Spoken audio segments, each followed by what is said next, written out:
All right, so this is episode 13. No, we're getting right into it. We're already late. So this is step 12. So we're at the bottom of page 89. Last week we did the entire video with step 11. So if you need to catch up, it's there. So bottom of page 89, and this whole chapter is dedicated to working with others. So you can just write in big letters, step 12 on the very top. And this first paragraph is vitally important.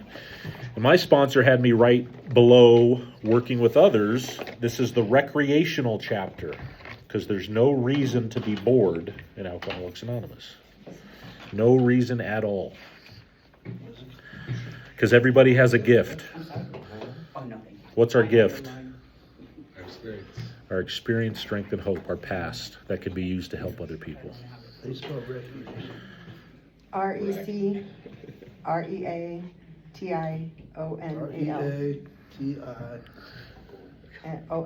REATIONAL. Recreational. Chapter. Sorry.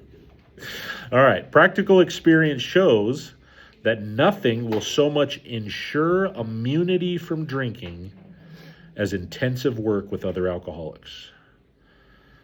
So ensure, to make certain.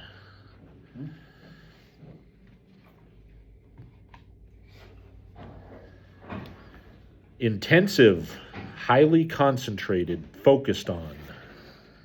Highly concentrated, focused on special effort. Highly concentrated, focused on special effort is intensive. So intensive work is not just saying, go to another meeting. 90 meetings in 90 days. We do that. We share that with the newcomer, but intensive work with other alcoholics is going through this book with them. Face to face. Highlighter, pen, going through it. And then it says, it works when other activities fail. That is a promise. And I think I've said this before, I can do steps 1 through 11 in one day and still feel miserable. This step has never failed. Bill Wilson realized that without AA, without a sponsor, without anything. He realized that in his first 6 months of sobriety. He went to Towns Hospital to ask Dr. Silkworth if he could work with their patients, not for them, it helped them, but he did it for himself. I'll always remember that first 12 step calling when I'm with you. I'll never forget that either. And me telling you that I couldn't help but be frustrated by the situation, and you reminding me that you kept us sober today. The one that doesn't want to be willing will keep the person that, the people there that are trying to help them, will keep them sober. Absolutely. And we always got to be reminded of that. This is our 12th suggestion. Carry this message to other alcoholics! ! You can help when no one else can. And again, we've been given a gift of alcoholism. It is a gift when you use it correctly. You can secure their confidence when others fail. Remember, they are very ill. This whole next paragraph, you can bracket it. These are a lot of promises that happen when we do this. Life will take on new meaning. To watch people recover. To see them help others. That's so huge.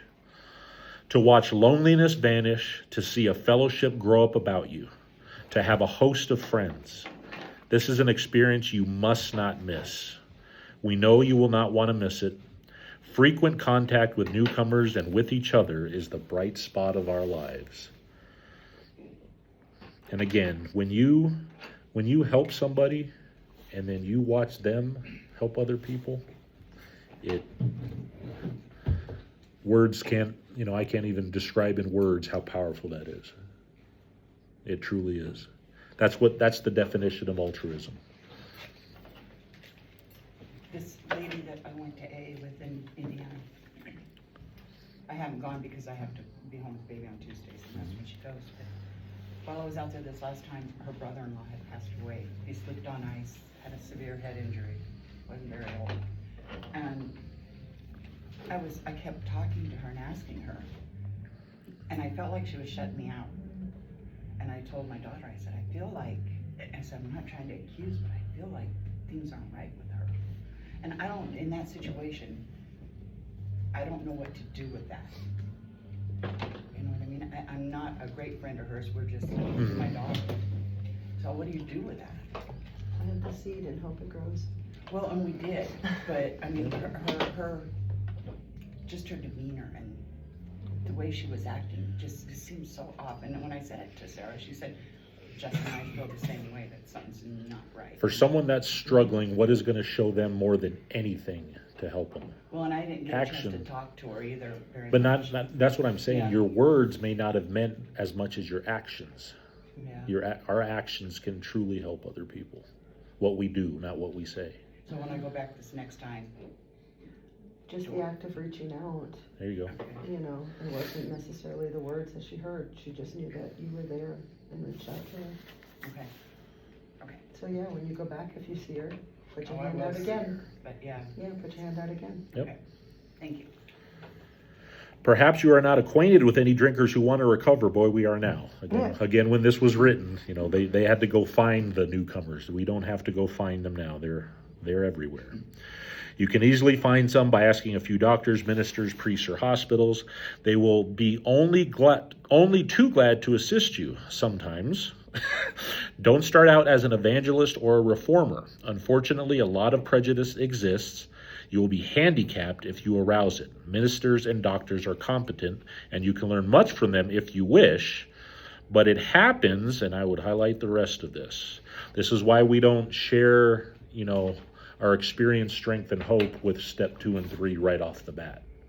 The only way someone is going to listen, especially someone that's agnostic or atheist, is your experience with alcoholism and what you've gone through.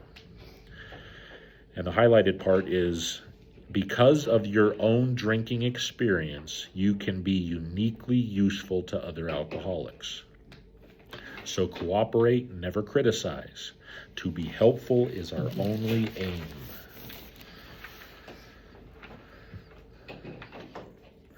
Continue highlighting on this page. I have it labeled direct. Both these pages are directions on how to help other people. Page 90 and 91. Some have changed. You know, again, this was written in 1939, but a lot of them are still, you know, we still use them today. When you discover a prospect for Alcoholics Anonymous, they use the word prospect. It's just another word for newcomer.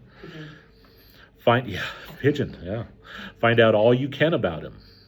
This is important. Highlight this. This is a direction. If he does not want to stop drinking, don't waste time trying to persuade him. Amen. That is a direction that a lot of us, you know, don't listen to sometimes. We can't force willingness on anybody. If they don't want to stop, they're not going to stop. You may spoil a later opportunity. This advice is given for his family also. They should be patient, realizing they are dealing with a very sick person. If there is any indication that he wants to stop, have a good talk with the person most interested in him, usually his wife, and I put, not today. Again, 1939, they were very close with their families. We don't do that today. We don't ask who their wives are, who their significant other is. You know, we go right to the person themselves. Either they want to stop drinking or they don't. That's where the conversation should start. You don't get involved with their family. They did back then. Get an idea of his behavior, problems, background, seriousness of his condition, religious leanings. You need this information to put yourself in his place to see how you would like him to approach you if the tables were turned. Sometimes it is wise to wait till he goes out on a binge. The family may object to this, but unless he is in a dangerous physical condition, it is better to risk it. Don't deal with him when he is very drunk unless he is ugly and the family needs your help. And right next to ugly, I put dangerous. Can we carry a true message to someone that is still actively drunk? No, can't. Most of the time they won't even remember talking to him. So If they want to go to a meeting, I'll take them to a meeting. If they want to go to a hospital, I'll take them to a hospital. But trying to carry the message over the phone with someone that's drunk, it's very hard to do. Wait for the end of the spree. Here's the direction. Again, next morning, perfect timing. Or at least for a lucid interval. Lucid meaning mentally sound. Mentally sound. Then let his family or a friend ask him if he wants to quit for good, and I would highlight the rest of this, or if he would go to any extreme to do so. If he says yes, then his attention should be drawn to you as a person who has, they haven't stopped using that word, have they? Recovered. Recovered of what? Hopeless state of mind and body. You should be described to him as one of a fellowship who, as part of their own recovery, try to help others and will be glad to talk to him if he cares to see you. Again, we don't want to force anybody to see us. If they want help, see him. If he does not want to see you, never force yourself upon him. Neither should the family hysterically plead with him to do anything, nor should they tell him much about you. They should wait for the end of his drinking bout. You might place this book where he can see it in the interval. That's always good. You know, if they're too drunk, you go to their house and nothing is coming through, leave the book there. You never know. They may wake up and after a blackout and open it up. You never know. Here, no specific rule can be given. The family must decide these things, but urge them not to be over anxious, for that might spoil matters. Usually, the family should not try to tell your story. When possible, and this is a good direction, avoid meeting a man through his family. Approach through a doctor or an institution is a better bet. Again, this was written when people had to find newcomers. We don't have to find them. They come to AA meetings. When this was written, they had 3 groups. Now we have, thousands. If your man needs hospitalization, he should have it, absolutely, but not forcibly unless he is violent. Let the doctor, if he will, tell him he has something in the way of a solution. I've helped people just get to the hospital. I'll give them booze just so they get to the hospital, and I can drop them off at the hospital. That's the only way I got it. Because when I stopped, that's when if you're in the late stages of alcoholism, that's when it can kill you, is when you stop drinking. It's not when you're drinking, it's when you stop. So getting to a hospital is, for if you're in the late stages of alcoholism, or you're dealing with someone in the late stages of alcoholism, get them to a hospital first. An AA meeting is not going to do anything for a person that's in that serious of a condition. I had to drink on the way to the hospital, get there, they'd keep me overnight for a couple days, and then after you start to regain consciousness, then you're ready to start doing this kind of work. But physical should always come first, always. So it just depends on who you're dealing with. Okay. When your man is better, the doctor might suggest a visit from you.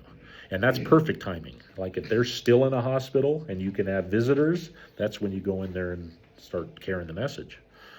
Though you have talked with the family, leave them out of the first discussion. Under these conditions, your prospect will see he is under no pressure. He will feel he can deal with you without being nagged by his family. I have this highlighted.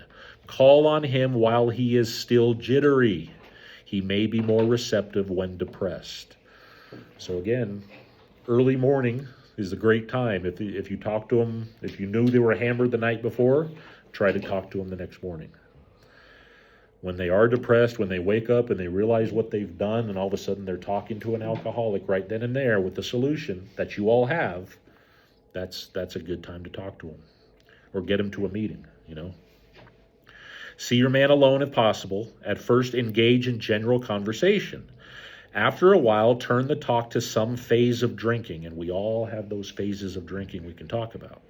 Tell them enough about your drinking habits, symptoms, and experiences. I highlighted that.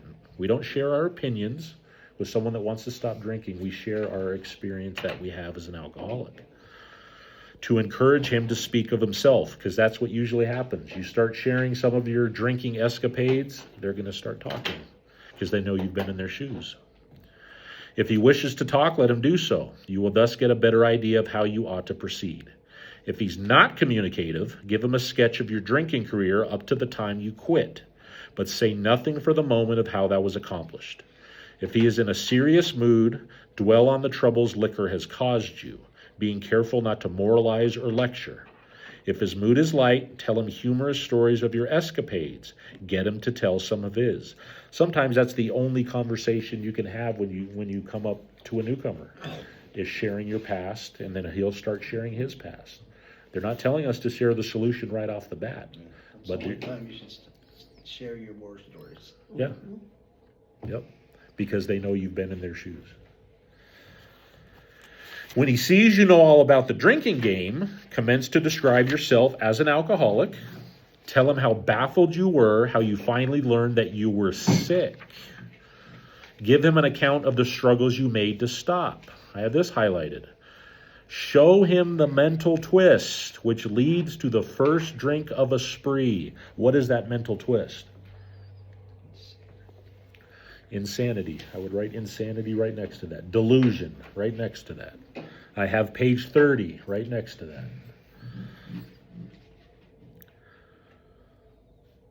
Sharing our condition as soon as possible after you've shared your experience with drinking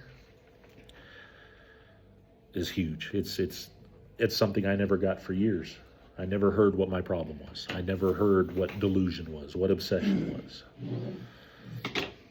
We suggest you do this as we have done it in the chapter on alcoholism. So again, that's the chapter more about alcoholism, page 30, where step 1 starts. If he is alcoholic, he will understand you at once. He will match your mental inconsistencies with some of his own. If you are satisfied that he's a real alcoholic, and we know what a real alcoholic is, so on the bottom of 31, that's when it breaks down what that real alcoholic is. We can make a judgment call there. If they're there just to get a piece of paper signed and they're not sure if they want to stop drinking, begin to dwell on the hopeless feature of the malady. So there's that word malady. Malady is what? A fatal disease. A fatal disease. That's what alcoholism is. It's a malady. Show him from your own experience how the queer mental condition, again, that's describing insanity, surrounding that first drink prevents normal functioning of the willpower. Key emphasis, first drink. Don't at this stage refer to this book unless he has seen it and wishes to discuss it. I have these next 2 sentences highlighted. Be careful not to brand him as an alcoholic. Let him draw his own conclusion. If he sticks to the idea that he can still control his drinking, tell him he possibly can, if he's not too alcoholic. But insist that if he is severely afflicted, I have this highlighted, there may be little chance he can recover by himself. And remember those tests that we already went over. Step over to the nearest bar and try some controlled drinking. If he doesn't think that he's a real alcoholic. Continue to speak of alcoholism as an illness, a fatal malady. There it is again. Malady is a fatal disease. Talk about the conditions of body and mind which accompany it. So what am I going to be talking about if I'm talking about body and mind? What are the 2 main things that I'm going to share with a newcomer? The body. I share the phenomenon of craving. The allergy. What happens when I have one drink or one drug? I have an allergic reaction to it. I can't stop. That's the physical. The mental is the obsession. I can't stop thinking about drinking. I have this delusion. I have this insanity that goes on in my mind, a mind that's not in reality, that can't differentiate the true from the false. That gets worse when I'm not drinking, so my only solution is drinking. So explain that. If they're there to, if they're listening to you, explain that to them. Keep his attention focused mainly on your personal experience. Explain that many are doomed who never realize their predicament. So again, don't say you have to do this, you have to do this. Share what it did to you, what that delusion did to you, what the physical allergy did to you. I have pictures. Yeah, you do. And those pictures can help a lot of people. This was me, look at me now. Yeah. They'll want to know how you got there. Those pictures are a very important part of your story.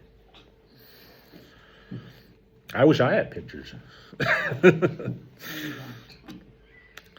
Doctors are rightly loath to tell alcoholic patients the whole story unless it will serve some good purpose. But you may talk to him about the hopelessness of alcoholism, highlight this, because you offer a solution. You have your experience, strength, and hope, and you've gone through it. You will soon have your friend admitting he has many, if not all, of the traits of the alcoholic. If his own doctor is willing to tell him that he is alcoholic, so much the better. Even though your protege, so another word for prospect, another word for newcomer, pigeon, may not have entirely admitted his condition, he has become very curious to know how you got well. So again, actions.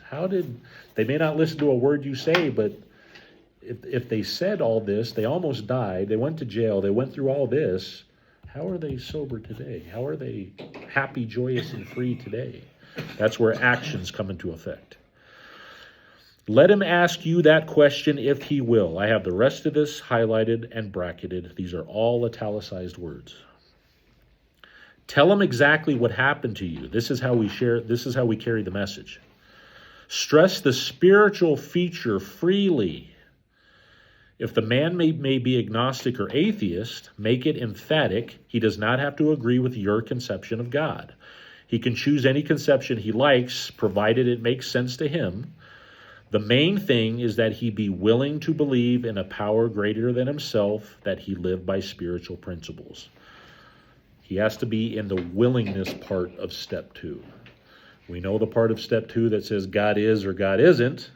But right here, he's in the phase of probably pissed off at God, doesn't believe in God, believes in, whatever. But you don't try to force it on him at this point. Right now, you just want to share what alcoholism is and that you can't stop on your own. You can't stop, physically on your own. We have no human power to stop drinking. That's what you want to stress for you. When dealing with such a person, you had better use everyday language to describe spiritual principles. There is no use arousing any prejudice he may have against certain theological terms and conceptions about which he may already be confused. And that's usually what it is too. It's usually a person is confused about God. Don't raise such issues no matter what your convictions are. And I just put, don't muddy the waters. Don't try to force anything at this point when they're just trying to understand what alcoholism is. Explain what alcoholism is and explain that you can't stop on your own. Your prospect may belong to a religious denomination. His religious education and training may be far superior to yours. In that case, he is going to wonder how you can add anything to what he already knows. But he will be curious to learn why his own convictions have not worked and why yours seem to work so well. He may be an example of the truth that faith alone is insufficient. That was me. I always believed, always had faith. I couldn't stop drinking. A lot of people enter AA like that. There's priests that enter AA like that. They have a faith, they have a belief, but they can't stop drinking. Good question. Yeah. For you, Brando. You've done this before many times. And the book says that the prospect will be curious about a variety of things, recovery, and then how your convictions worked. Have you had that experience? Mm-hmm. Are they indeed curious, no matter what state of mind they're in? They are. Yeah. They may deny it at first, but they'll want to know, especially how much you explain of your own experience, your story. How did you get to the point where you're at today? Yeah. One of the things I've observed is that I hear a lot of people talk about how their lives got better, but not recovery as much. So how do you, when you speak of recovery, how do you describe it for yourself? Obviously, I can imagine there are lots of ways that your life's gotten better, right? Mm-hmm. But then internally, how do you describe your own recovery? My relationship with God, first and foremost. My relationship with others, my family. I came from a state of every single day I couldn't stop thinking about drinking. If I wasn't drinking, I was thinking about drinking. It was my whole life every single day. How am I going to drink today? And if I knew I couldn't drink today, how am I going to drink tomorrow? That was me not drinking, white knuckling it. Now I don't think about drinking. If I do, it's fleeting and it's in and out. And when I came to AA, I didn't believe those thoughts would ever go away. I thought I was going to be sober in an asylum, locked up, because I was nuts, not drinking. So to go from insanity to sanity, never losing my faith and gaining amazing friends, no matter where I'm at over several years of my life, new friends, old friends, and just watching them grow, watching them help others. It's a blessing. So that's just a little bit. There's more. That's helpful though, because you're emphasizing relationships and your state of mind, and that's recovery. Yeah. And you can turn that around on yourself too. I mean, really, truly. Do you remember when you and I started talking? You were curious, I was and curious you were about what you wondering, had to and say. Not everybody else. but through that, it led to what everybody else had to say. Right. So you opened that door by reaching out to somebody and getting that information, just enough for you to reach out to others and, right. and bring that back around. So if you look internally, you I can know, kind of right? answer that I just went question. through it, and I'm like, how does that happen? You help That was- people immensely, and I don't Yeah. think you realize how you do it. Yeah. Do you know what you do? You ask questions, Yeah. nonstop. Yeah. Most people that just come, they don't do that. Yeah. You wanted to know. And when you do that, you help people that are 10, 20, 30, 40 years sober, asking questions like that. Right. So don't stop asking Yeah. questions. Thanks. I still ask them. I always will ask them. I have more questions than answers. That's a good thing. Yeah. Okay, so faith alone is insufficient to be vital. Highlight this. Faith must be accompanied by self-sacrifice and unselfish constructive action. So again, back to the book of James. Faith without works is dead. They're describing it even more here. I can have faith, but if I'm sitting on my butt having faith, it's not going to do anything. It's got to be accompanied by self-sacrifice, altruism, and unselfish constructive action. That may be just me going to a meeting today. I don't know what I'm going to do. I don't know who I'm going to see, but all of a sudden, God makes something happen in that meeting. And if he doesn't, try a different meeting. But don't just sit there and say, I'm sober. Good job. Not going to work. Because when I do that, I'm still alone. I'm patting myself on the back. I stop thinking about you guys, and then I stop thinking about God, and then I'm drinking again. That's how that works. Faith without works is dead. Let him see that you are not there to instruct him in religion. Admit that he probably knows more about it than you do, but call to his attention the fact that however deep his faith and knowledge, he could not have applied it, or he would drink. And you can write out to the side, this is for a believer that comes into AA. Perhaps your story will help him see where he has failed to practice the very precepts he knows so well. We represent no particular faith or denomination. We are dealing only with general principles common to most denominations. I would bracket this whole next paragraph, and I labeled it Carrying the Message. Outline the program of action. What's that? The 12 steps. Outline it. Don't go through, every single one. You got to do this, this, and this, but just a small, brief outline. Every AA, not this one, but every meeting has the 12 steps on the wall. Show them those. And just know that they go in order for a reason. And they're on step 1. So explaining how you made a self-appraisal, how you straightened out your past, and why you are now endeavoring to be helpful to him. It is important for him to realize that your attempt to pass this on to him plays a vital part of your own recovery. Again, if nobody new showed up, I wouldn't be here. Nobody would stay sober if nobody new showed up. That's why they're always called the most important people in the room. They are. The newcomer keeps everybody sober. Actually, he may be helping you more than you are helping him. Make it plain he is under no obligation to you, that you hope only he will try to help other alcoholics when he escapes his own difficulties. Suggest how important it is that he place the welfare of other people ahead of his own. What's that? Altruism, described in the doctor's opinion way before page 1. And they're still talking about it in step 12. It doesn't stop.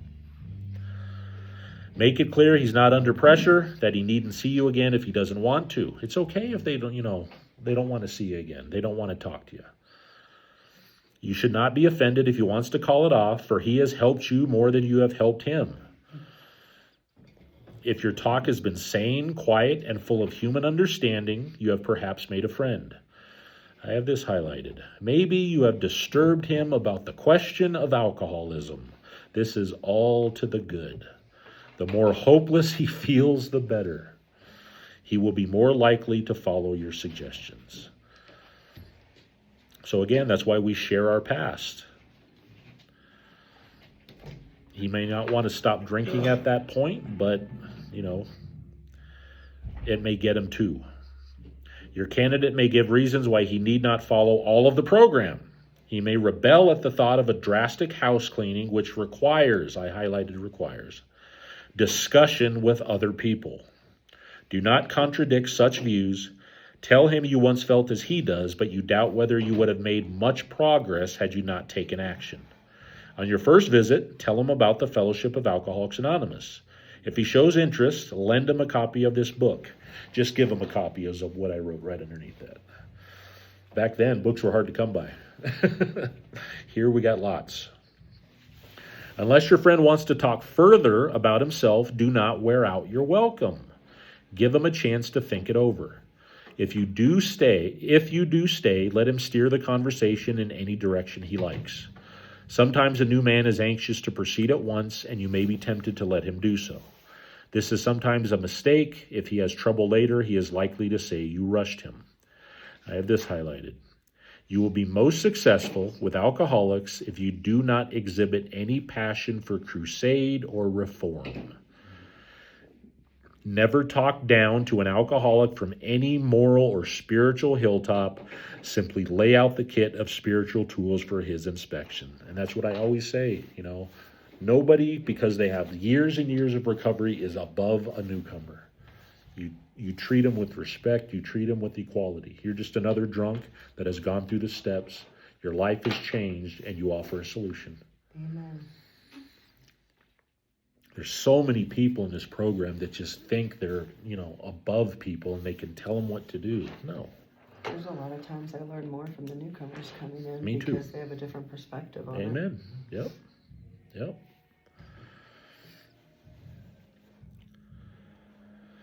Show him how they worked with you. Offer him friendship and fellowship. Tell him that if he wants to get well, you will do anything to help. But again, the willingness has to come from them. If he's not interested in your solution, if he expects you to act only as a banker for his financial difficulties or a nurse for his sprees, you may have to drop him until he changes his mind. This he may do after he gets hurt some more. And you'll find that with the newcomer too. They'll want a ride, they'll want money, they'll want. When they start putting those things ahead of recovery, you're not doing your job, you're enabling. And enabling only hurts the alcoholic. If he is sincerely interested and wants to see you again, ask him to read this book in the interval. After doing that, he must decide for himself whether he wants to go on. And again, I may send him to what we talked about last week, 86, 85, 86, 87, what to do during the day, in the morning, and at night. I'll ask him to read the doctor's opinion, page 30, but I just jest in that. They can read the stories in the back as much as they want, but you don't want to ask them to read the entire book in an interval. This is a program of action that you got to sit down and go through with them. But if you're going to ask them anything to read on their own, I always say doctor's opinion and page 30. Always.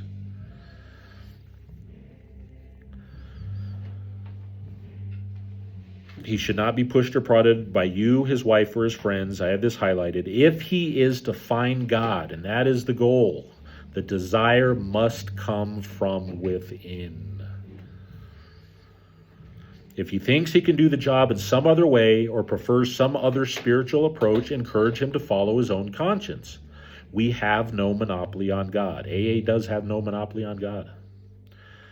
We merely have an approach that worked with us, but point out that we alcoholics have much in common and that you would like in any case to be friendly. Let it go at that.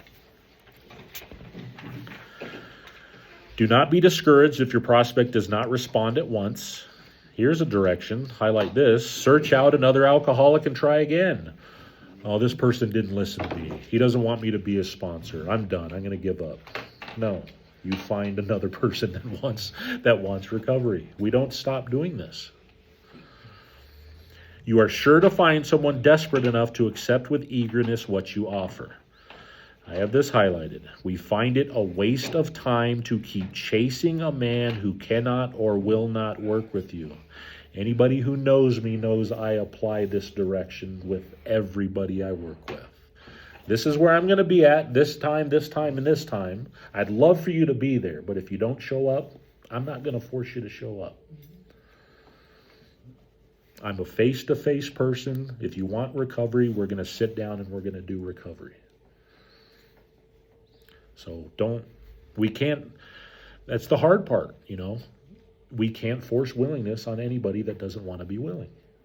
That's just the way it is. But it's telling us specifically right there not to chase them. If you leave such a person alone, he may soon become convinced that he cannot recover by himself.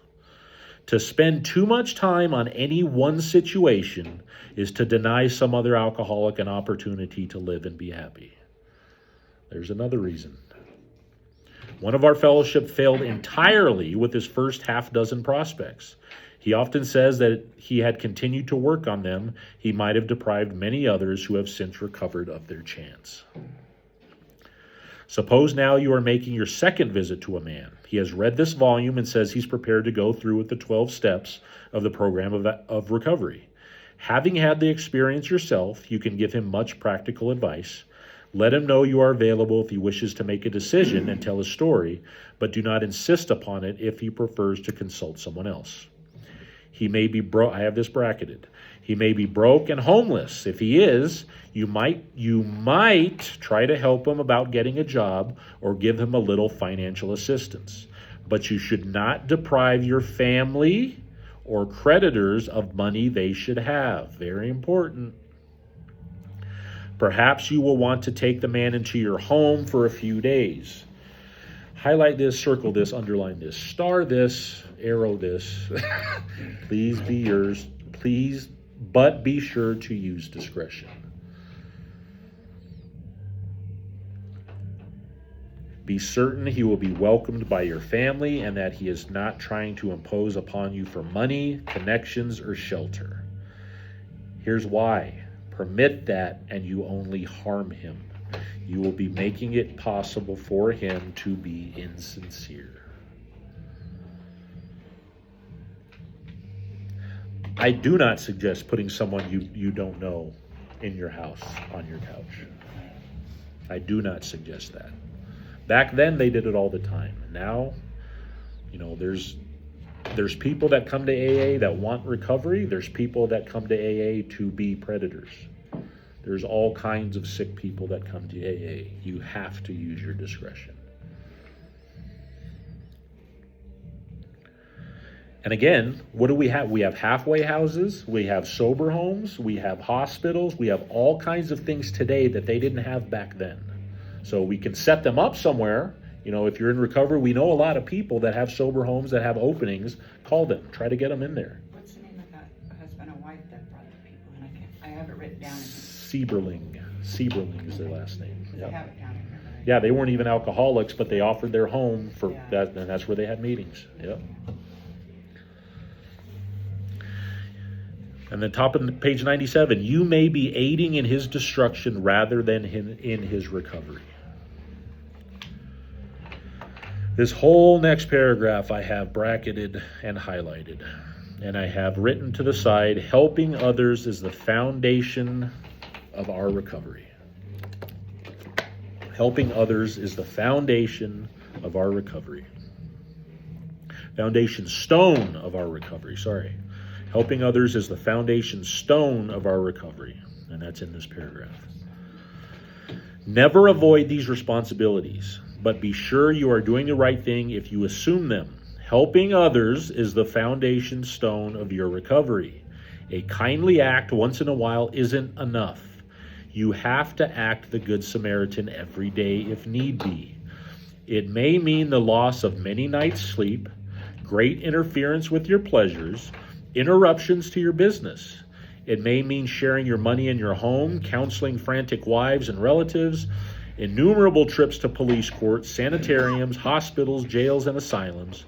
Your telephone may jangle at any time of the day or night. Your wife may sometimes say she's neglected. A drunk may smash the furniture in your home or burn a mattress. You may have to fight with him if he's violent. Sometimes you will have to call a doctor and administer sedatives under his direction. Again, a lot of this stuff we don't have to do today. It was 1930s. Another time you may have to send for the police or ambulance. Some stuff you do have to do today, though. Occasionally, you have to meet such conditions. We seldom allow an alcoholic to live in our homes for long at a time. It is not good for him, and it sometimes creates serious complications in the family. And again, we have halfway houses, we have sober homes. Though an alcoholic does not respond, there is no reason why you should neglect his family. You should continue to be friendly to them. The family should be offered your way of life. Should they accept it and practice spiritual principles, there is a much better chance that the head of the family will recover. And again, this is before Al-Anon. You know, during this time this was written, they had the family and the alcoholic all in one room. So that's another main reason Al-Anon came to be in the 1960s. And even though he continues to drink, the family will find life more bearable. For the type of alcoholic who is able and willing to get well, little charity in the ordinary sense of the word is needed or wanted. The men who cry for money and shelter before conquering alcohol, highlight this, are on the wrong track. Anything before recovery, they are on the wrong track. Yet we do go to great extremes to provide each other with these very things when such action is warranted. This may seem inconsistent, but we think it is not. So here we go. This is a great paragraph. I have it bracketed. It is not the matter of giving that is in question, but when and how to give. That often makes the difference between failure and success. And if you have a question about it, of when and how to give, talk to your closed-mouth friend about it. Pray about it. Don't make the decision on your own. The minute we put our work on a service plane, the alcoholic commences to rely upon our assistance rather than upon God. You don't want the person you're helping to look to you as the Savior. We have a Savior, and He is God. He clamors for this or that, claiming he cannot master alcohol until his material needs are cared for. I highlighted this. Nonsense. Some of us have taken very hard knocks to learn this truth, and I would circle this, I would highlight this.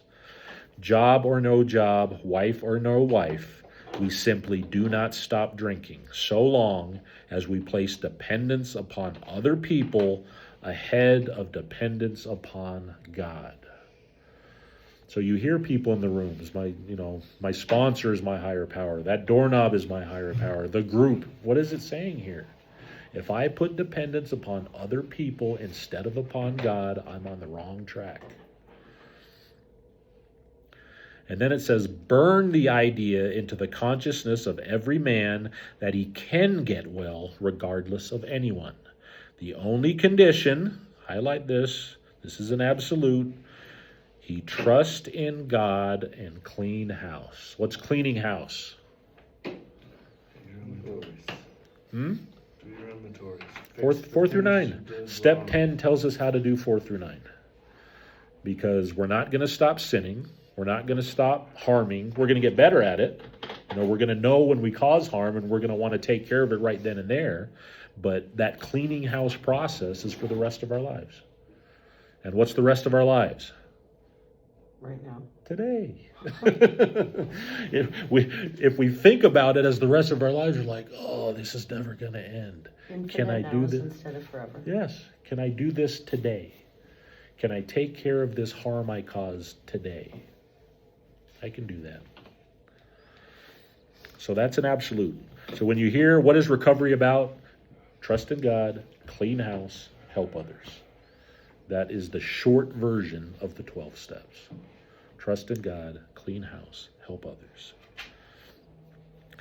Now the domestic problem. There may be divorce, separation, or just strained relations. When your prospect has made such reparations, what's reparation again? Amends. It's just another word for an amends. As he can do to his family, and has thoroughly explained to them the new principles by which he is living, he should proceed to put those principles into action at home. It's easy to do in a room like this, right? What's the hard part? At home, outside of a meeting. That's where you know how spiritually fit you are. Your actions outside of recovery.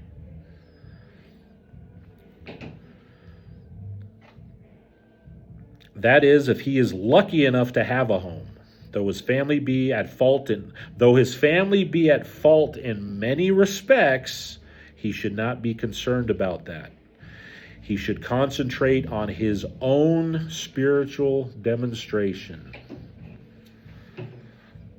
Highlight this. Argument and fault finding are to be avoided like the plague. That's the whole point of that fourth column in the inventory. That person did so much harm to me. I got to know where my part is. It says here in this one that in the first edition it read argument and fault finding are to be avoided like leprosy. Like leprosy. Wonder why that was taken out. In many homes, this is a difficult thing to do, but it must be done if any results are to be expected. If persisted in for a few months, the effect on a man's family is sure to be great. The most incompatible people discover they have a basis upon which they can meet. Little by little, the family may see their own defects and admit them. When you take care of your part and not point out theirs, this is what's going to happen. I have this highlighted. These can be discussed in an atmosphere of helpfulness and friendliness. After they have seen tangible results, the family will perhaps want to go along. These things will come to pass naturally and in good time, provided, however, the alcoholic continues to demonstrate, I have this highlighted, that he can be sober, considerate, and helpful, regardless of what anyone says or does. That is a daily practice, every single day. Easy for these guys. They didn't have social media. Of course, we all fall much below this standard many times, but we must try to, highlight the rest of this, repair the damage immediately, lest we pay the penalty by a spree. What step is that? 10. Very good. Write step 10 right next to that. We may not know the harm we caused up to step 10. Then we do that moral inventory. We do those amends. As we start living, we know exactly when we cause harm. And we try to take care of it right then and there, or else it's going to start building up. And more resentments are going to form. And what happens when we have a ton of resentments? We throw our phones and break them. We do that, or we drink, or we can do all kinds of crazy stuff. Yes, there was a reason for that. Turn her red. I've done that too. Okay, if there be divorce or separation, there should be no undue haste for the couple to get together. The man should be sure of his recovery. The wife should fully understand his new way of life If their old relationship is to be resumed, it must be on a better basis, since the former did not work. This means a new attitude and spirit all around. Sometimes it is to the best interests of all concerned that a couple remain apart. Obviously, no rule can be laid down. Let the alcoholic continue his program day by day. When the time for living together has come, it will be apparent to both parties. It's different for every person. You can't take this as a direction for everybody because everybody's situation is different. But this is the same. Highlight this. Let no alcoholic say he cannot recover unless he has his family back. This just isn't so. In some cases, the wife will never come back for one reason or another, or husband. Remind the prospect that his recovery is not dependent upon people. Highlight this. It is dependent upon his relationship with God. We have seen men get well whose families have not returned at all. We have seen others slip when the family came back too soon. Slip, going back out. Both you and the new man must walk day by day in the path of spiritual progress. Remember, progress, not perfection. If you persist, remarkable things will happen. That's a promise. When we look back, we realize that the things which came to us when we put ourselves in God's hands were better than anything we could have planned. Promise. Here's another promise. Follow the dictates of a higher power, and you will presently live in a new and wonderful world, no matter what your present circumstances are. When working with a man and his family, you should take care not to participate in their quarrels.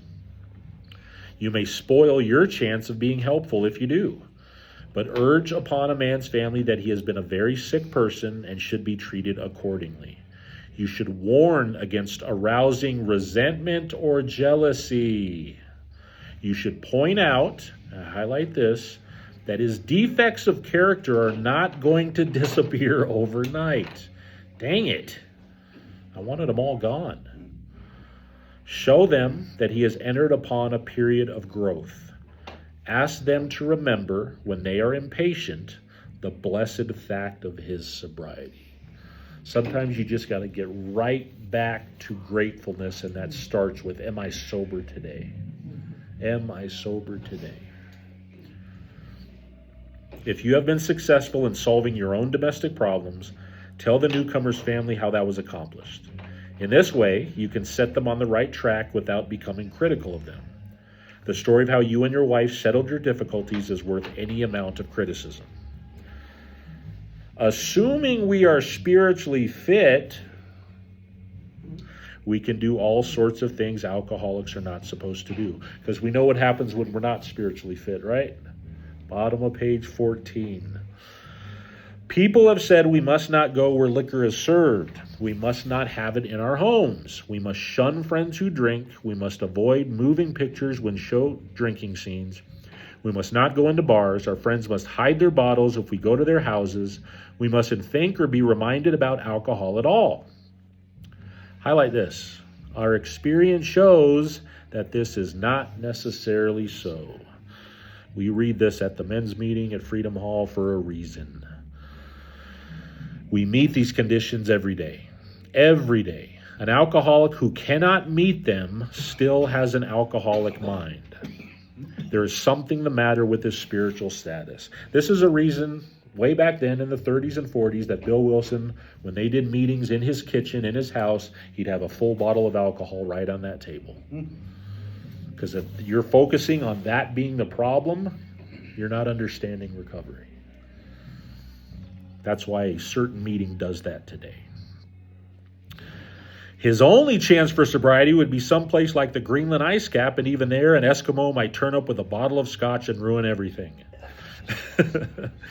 Ask any woman who has sent her husband to distant places on the theory he would escape the alcohol problem. So again, what are they saying?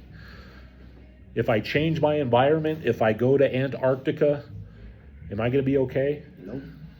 Oh. Change of environment means nothing. So highlight this. In our belief, any scheme of combating alcoholism which proposes to shield the sick man from temptation, doomed to failure. This is why I don't like the word trigger. You hear the word trigger all the time. It's a rehabilitation term. You hear that in rehabs. This is a trigger term. If my mind every day is relying on triggers, I can't drive by that liquor store, it's going to trigger me, I'm doomed to failure. Because the liquor store, the liquor is not the problem. I'm the problem. And everywhere I go, I have the problem. That's why I don't like the word trigger. And it's telling me why. I'm doomed to failure if I'm living in fear every day of a trigger that might make me drink. I might make me drink. My delusion might make me drink, not the alcohol itself. If the alcoholic tries to shield himself, he may succeed for a time, highlight this, but he usually winds up with a bigger explosion than ever. We have tried these methods. These attempts to do the impossible have always failed. I mean, this is one of the most important paragraphs in the book. I went out and drank a lot because of triggers. I was afraid. I lived in fear every day of what was going to trigger me. You can't live in fear. Fear causes more drinking. So our rule is not to avoid a place where there is drinking. But here's some italicized words, if we have a legitimate reason for being there. That includes bars, nightclubs, dances, receptions, weddings, even plain ordinary whoopee parties. 1930s. To a person who has had experience with an alcoholic, this may seem like tempting providence, but it isn't.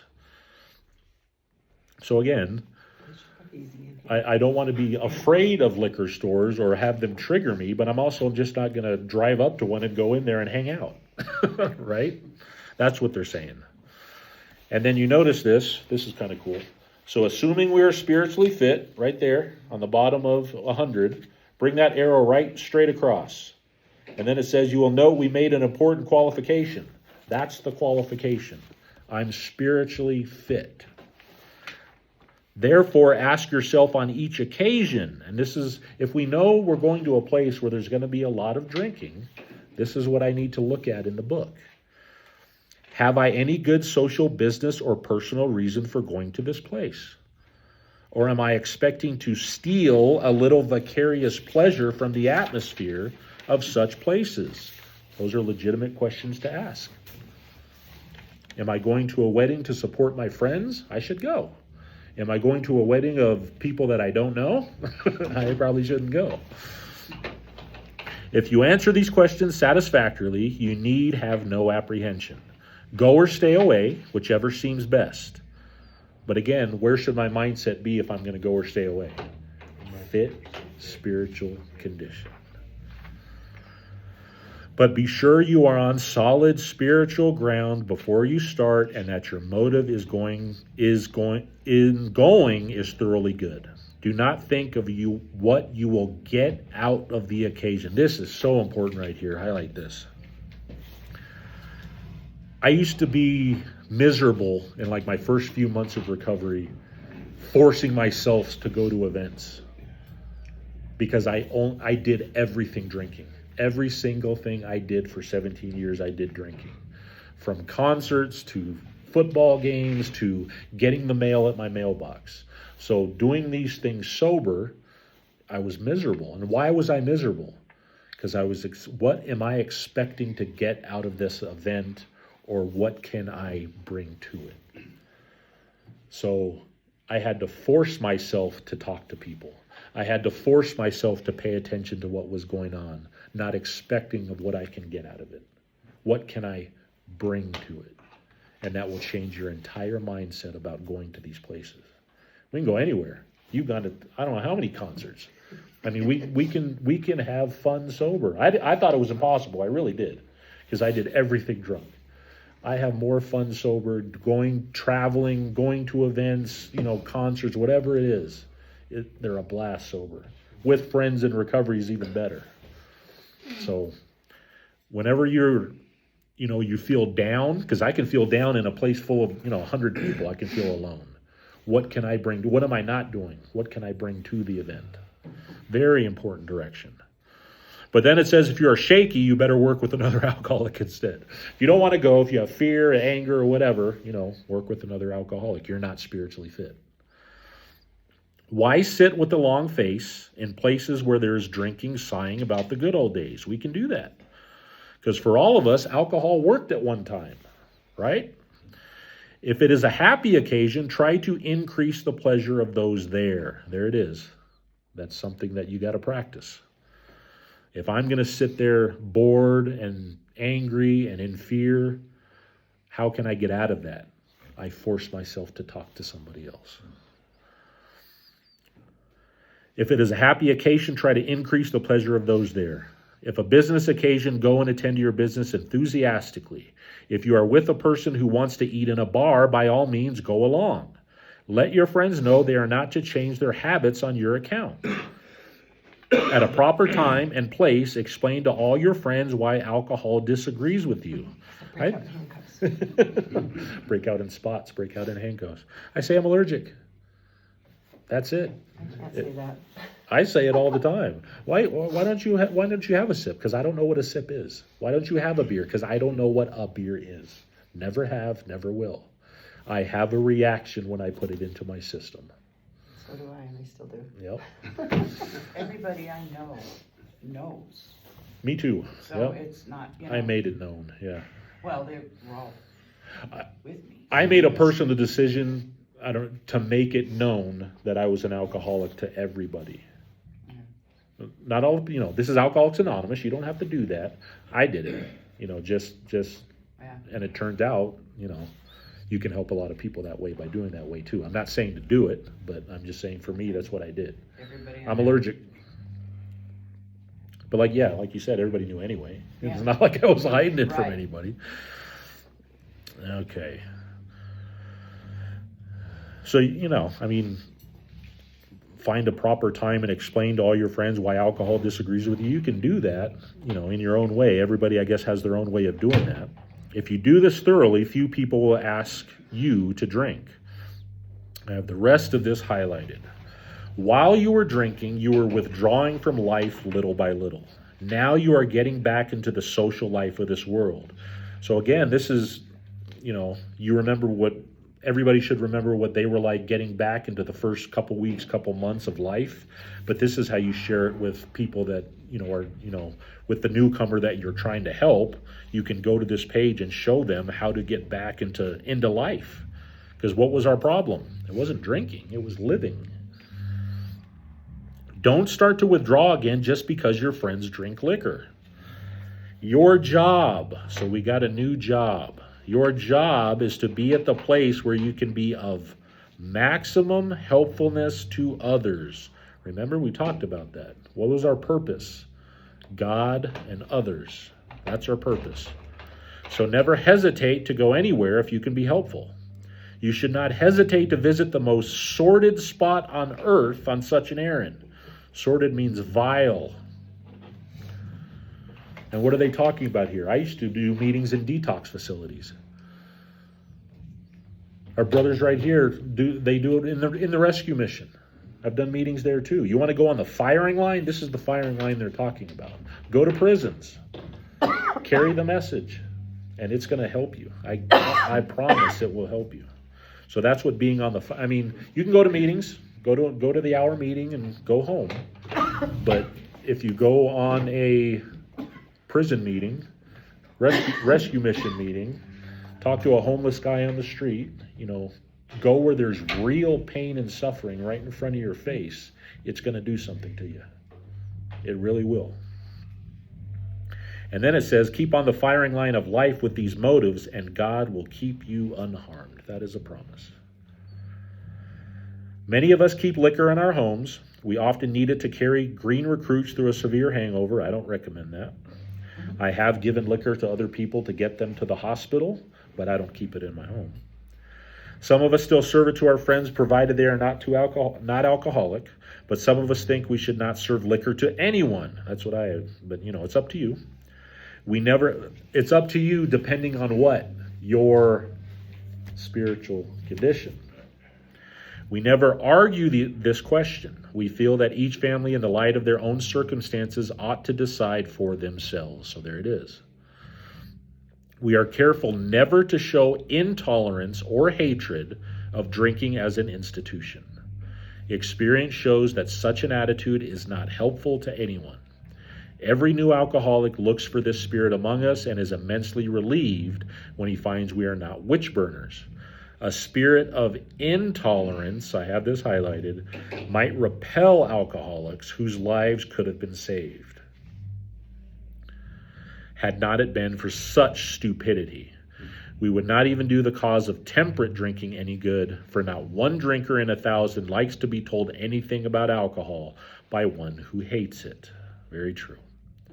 Someday we hope that Alcoholics Anonymous will help the public to a better realization of the gravity of the alcoholic problem.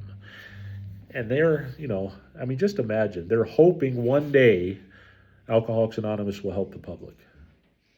And look what it's done, this day. Millions of people have been helped by this program. But we shall be of little use if our attitude is one of bitterness or hostility. Drinkers will not stand for it. And it seems like these days there's a lot of bitterness and hostility in meetings, wherever you go. And I don't know about you guys, but it seems to be getting worse. All italicized words. After all, our problems were of our own making. I circled that word own.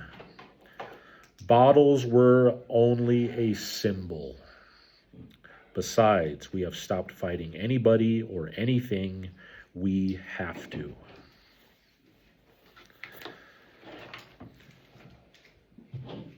Bottles are not our problem. It's a symbol. Our real problem is us. And the biggest way, so if our main problem is us, is selfishness, this whole chapter is about what? What will battle that selfishness better than anything? Unselfishness. What is the best way for me to be unselfish? Is to help another alcoholic. Help anyone. Make the attempt to try to help someone will always battle my alcoholism.